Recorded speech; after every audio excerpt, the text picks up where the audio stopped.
Good morning, ladies and gentlemen. At today's press conference, we will hear from Governor Cox, FBI Director Kash Patel, and Sheriff Mike Smith. We also have with us Utah DPS Commissioner Bo Mason, Lieutenant Governor Deidre Henderson, FBI Special Agent in Charge Robert Bowles, and local and federal law enforcement partners. Following the remarks today, Governor Cox, Director Patel, and Commissioner Mason will take questions. Thank you.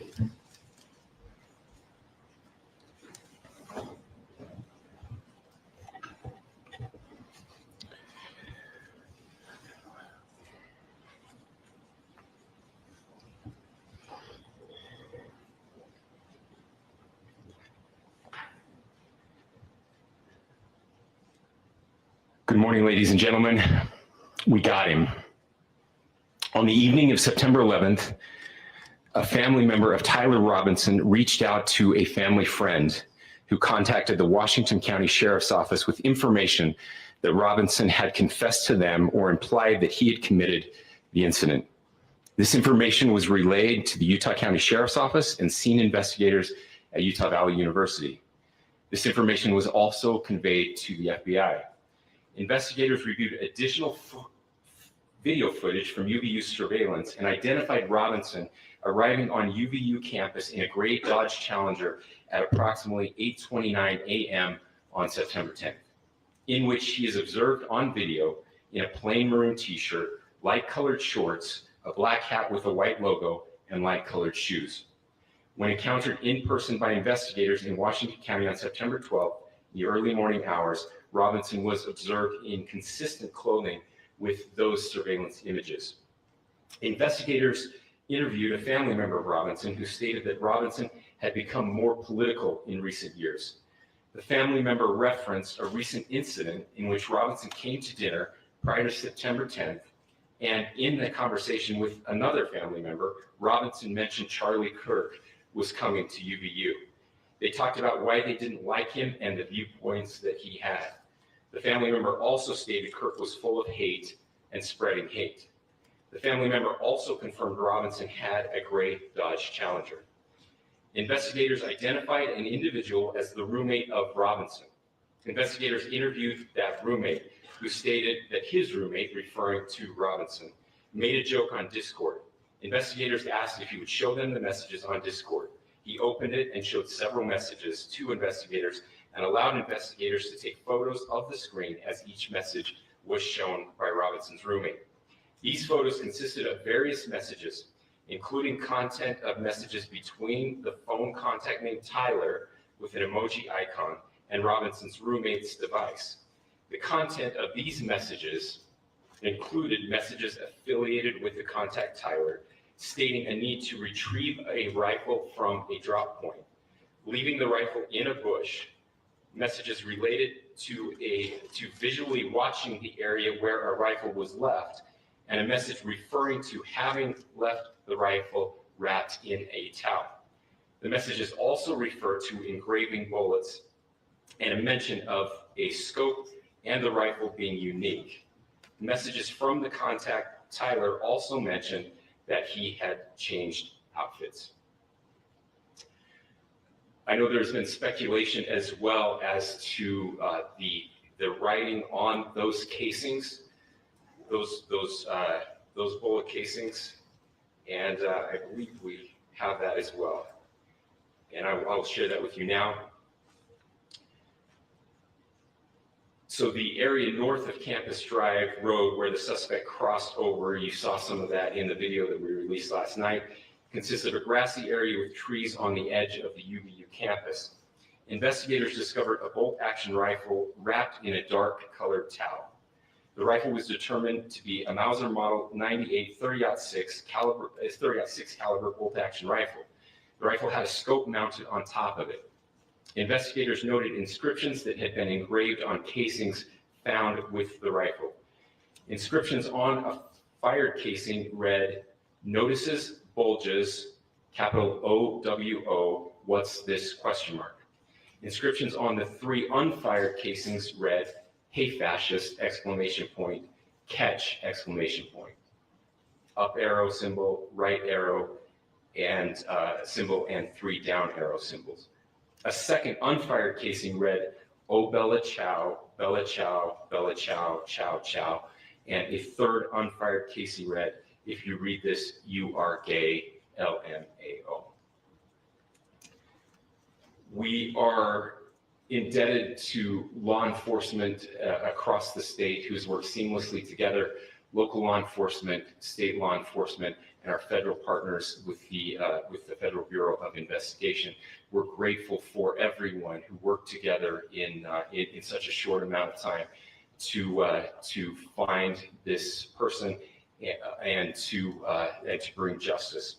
I want to thank the public who has been so engaged, reviewing videos, helping us with sending in tips, and helping us get to this point.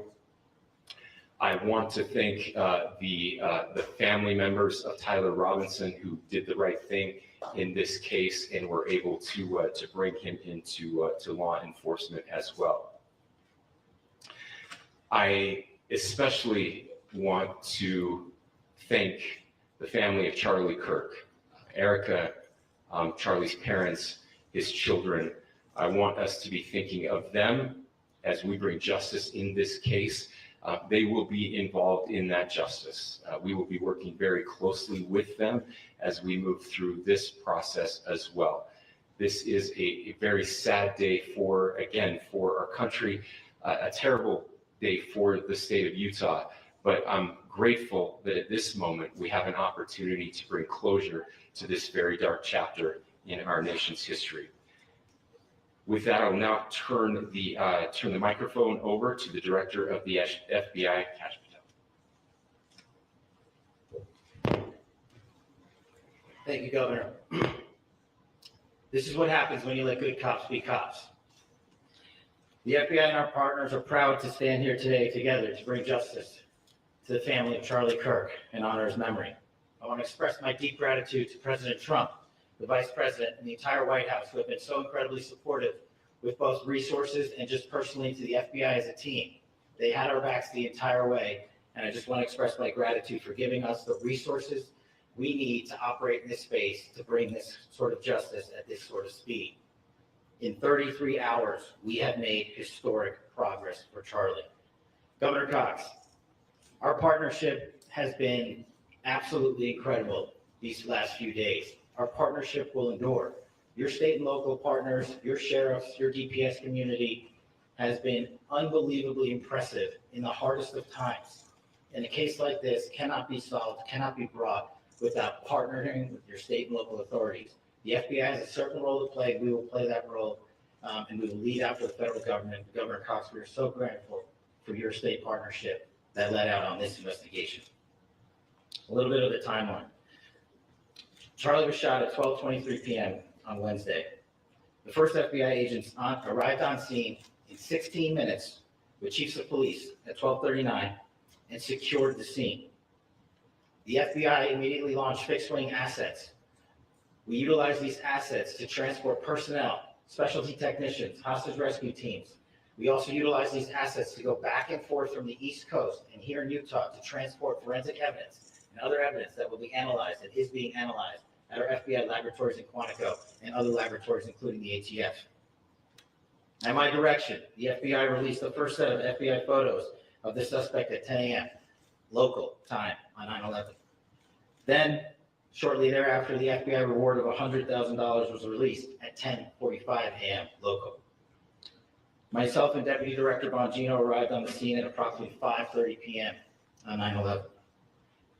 The governor led a press conference last night at approximately 8 p.m., where at my direction, the FBI released a never-before-seen video of the suspect. We also released new images to the public of the suspect. And just last night, the suspect was taken into custody at 10 p.m. local time. In less than 36 hours, 33 to be precise, thanks to the full weight of the federal government and leading out with the partners here in the state of Utah and Governor Cox, the suspect was apprehended in a historic time period. And I want to highlight what Governor Cox said. This would not have been possible without you, the media, and you, the public. That's why we went so public, so fast, and we're so transparent. We're committed to that transparency. The crime scene, just a little bit there. It is a large crime scene. State and local authorities, along with federal authorities, process that crime scene quickly. And I even had the ability to walk through that crime scene and walk through the steps the suspect took to learn more about what was needed and what resources we needed to prepare to create a full picture for the FBI and leadership back in Washington. Furthermore, thankfully to state and local partners, forensic evidence has been seized and continues to be garnered. Forensic evidence has already been evaluated at FBI laboratories in Quantico and state and local authorities here. We will continue to process evidence as we see it, as we collect it, and we will continue to deliver to Governor Cox and his team. Last night, we had a total of approximately 7,000 leads. As of this morning, thanks to your great work, we have over 11,000 leads that were called in to the FBI. And we are running out every single lead that we can. Every one of those leads will be run out. The arrest is a testament to the dedication of good law enforcement being great and partnerships in law enforcement, which I've tried to highlight as my tenure as the director of the FBI. There is no better relationship for law enforcement than the FBI to partner with state and local authorities, and you've seen it here in these last few days. The FBI Salt Lake field office, along with our offices in LA, Phoenix, Denver, San Antonio, Las Vegas, Pittsburgh, Buffalo, our headquarters component in Quantico, all participate in the FBI. I want to express my deep gratitude to the employees of the FBI, the men and women, the evidence response team tacticians, the special operators, the agents, the support staff. You have done monumental work in historic time when the public, who had a right to demand such an expeditious solving of an investigation, the FBI answered that call diligently, critically important to our nation, and we delivered. And I'm proud to be their leader, and I'm proud to be the director of the FBI. This is very much an ongoing investigation, as the governor said, and we will continue to work with state and local authorities to develop the investigation, to provide them the evidence they need for their ongoing prosecutions, and we will be here to answer every call they absolutely have, as long as it takes, for as long as we need to find and apprehend whatever suspects were involved in this crime. Lastly, to my friend Charlie Kirk, rest now, brother. We have the watch, and I'll see you in Valhalla.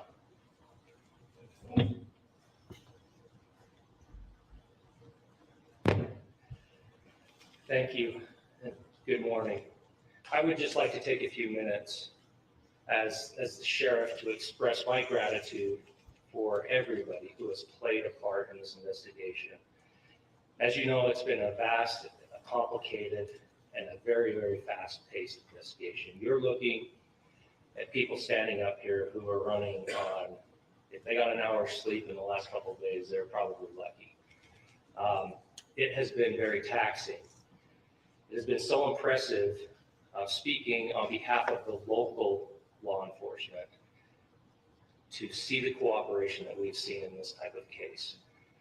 Across the state, sheriffs, chiefs, our state partners have stepped up and have come to the call on anything that we needed. Our county chiefs have been phenomenal.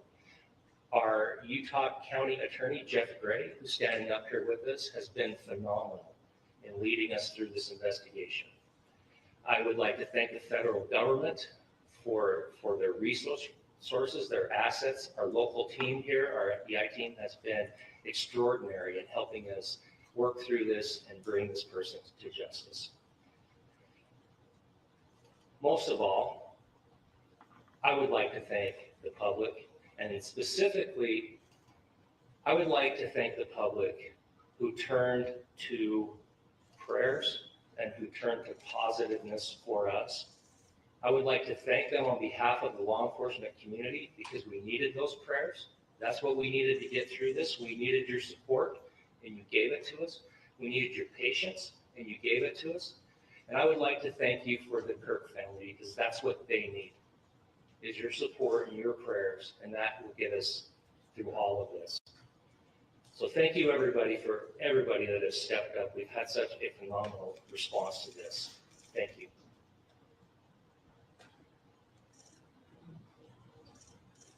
I also want to give a special thanks to the Attorney General and the Department of Justice.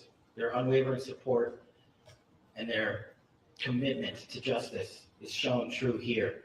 And without AG Bondi and Deputy Attorney General Todd Blanche and the resources they brought to bear, we would not have been able to complete our mission. And I just want to say special thanks. It's an honor to be a part of the Department of Justice. Thank you again to our incredible law enforcement team who has worked so hard. Sheriff, I got a solid 90 minutes last night, so I'm probably the most well-rested person up here. Ladies and gentlemen, I get the microphone, so I hope you'll permit me a moment just to share a few more thoughts about where we are and how we got here, and maybe a little bit of where we go from here. I don't want to get too preachy, but I think it's important that we, with eyes wide open, understand what's happening in our country today. I've heard people say, well, why are we so invested in this? There's violence happening all across our country, and violence is tragic everywhere, and every life taken is a child of God who deserves our love and respect and dignity. This is certainly about the tragic death, political assassination of Charlie Kirk. But it is also much bigger than an attack on an individual. It is an attack on all of us. It is an attack on the American experiment. It is an attack on our ideals. This cuts to the very foundation of who we are, of who we have been, and who we could be in better times. Political violence is different than any other type of violence for lots of different reasons. One, because in the very act that Charlie championed of expression, that freedom of expression that is enshrined in our founding documents, in having his life taken in that very act, makes it more difficult for people to feel like they can share their ideas, that they can speak freely. We will never be able to solve all the other problems, including the violence problems that people are worried about, if we can't have a clash of ideas safely and securely. Especially those ideas with which you disagree. That's why this matters so much. Over the last 48 hours, I have been as angry as I have ever been, as sad as I have ever been. And it was, as anger pushed me to the brink, it was actually Charlie's words that pulled me back. I'd like to share some of those. And specifically right now, if I could, I need to talk to the young people in our state, in my state, and all across the country. As President Trump reminded me, he said, you know who really loved Charlie? The youth. He's right. Young people loved Charlie, and young people hated Charlie. And Charlie went into those places anyway. And these are the words that have helped me. Charlie said, when people stop talking, that's when you get violence. He said, the weak can never forgive. Forgiveness is the attribute of the strong. The only way out of the labyrinth of suffering is to forgive. Welcome without judgment, love without condition, forgive without limit. He said, always forgive your enemies. Nothing annoys them so much. A few months ago, I referenced this last night, Charlie posted to social media, when things are moving very fast and people are losing their minds, it's important to stay grounded. Turn off your phone, read scripture, spend time with friends, and remember, internet fury is not real life. It's going to be okay. He again said, when you stop having a human connection with someone you disagree with, it becomes a lot easier to commit violence. He said, what we as a culture have to get back to is being able to have a reasonable agreement, where violence is not an option. Now, again, to my young friends out there, you are inheriting a country where politics feels like rage. It feels like rage is the only option. But through those words, we have a reminder that we can choose a different path. Your generation has an opportunity to build a culture that is very different than what we are suffering through right now. Not by pretending differences don't matter, but by embracing our differences and having those hard conversations. I think we need more moral clarity right now. I hear all the time that words are violence. Words are not violence. Violence is violence. And there is one person responsible for what happened here. And that person is now in custody and will be charged soon and will be held accountable. And yet, all of us have an opportunity right now to do something different. I want to thank my fellow Utahns. This bad stuff happens. And for 33 hours, I was praying that if this had to happen here, that it wouldn't be one of us. That somebody drove from another state, somebody came from another country. Sadly, that prayer was not answered the way I hoped for, just because I thought it would make it easier on us if we could just say, hey, we don't do that here. And indeed, Utah is a special place. We lead the nation in charitable giving. We lead the nation in service every year. But it did happen here. And it was one of us. But I want you to look at how Utahns reacted the last 2 nights. There was no rioting. There was no looting. There were no cars set on fire. There was no violence. There were vigils and prayers and people coming together to share the humanity. And that, ladies and gentlemen, I believe is the answer to this. We can return violence with violence. We can return hate with hate. And that's the problem with political violence, is it metastasizes. Because we can always point the finger at the other side. And at some point, we have to find an off-ramp, or it's going to get much, much worse. But see, these are choices that we can make. History will dictate if this is a turning point for our country. But every single one of us gets to choose right now if this is a turning point for us. We get to make decisions. We have our agency. And I desperately call on every American, Republican, Democrat, liberal, progressive, conservative, MAGA, all of us to please, please, please follow what Charlie taught me. I'll just conclude with words I share often from a friend and author, Yuval Levin, who was asked if he was optimistic about our country.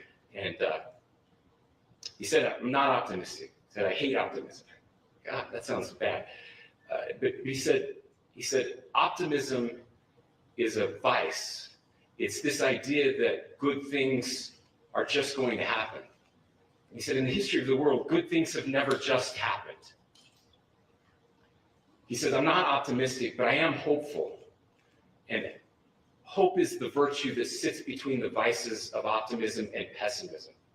Hope is the idea that good things are going to happen because we can make them so. I still believe in our country. And I know Charlie Kirk believed in our country.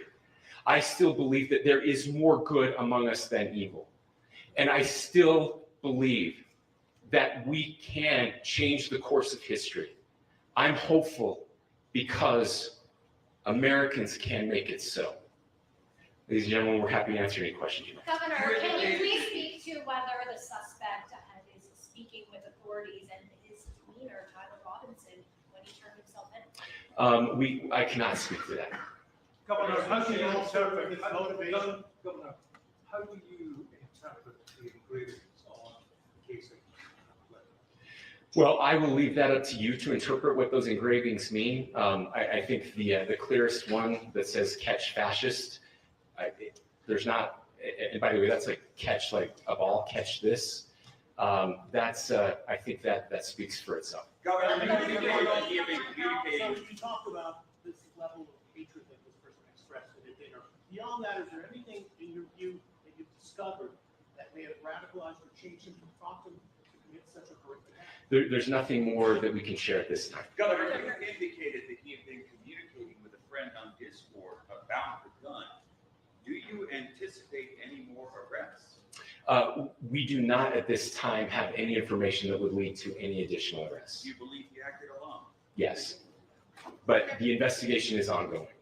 Can you talk more about the family, what they had to say about the suspect? How he came into custody of police and where he is right now, Mr. Robinson?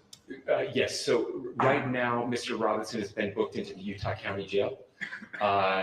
You heard the president this morning report that he was taken into custody, that his family and a friend helped to deliver him into custody of law enforcement in Washington County.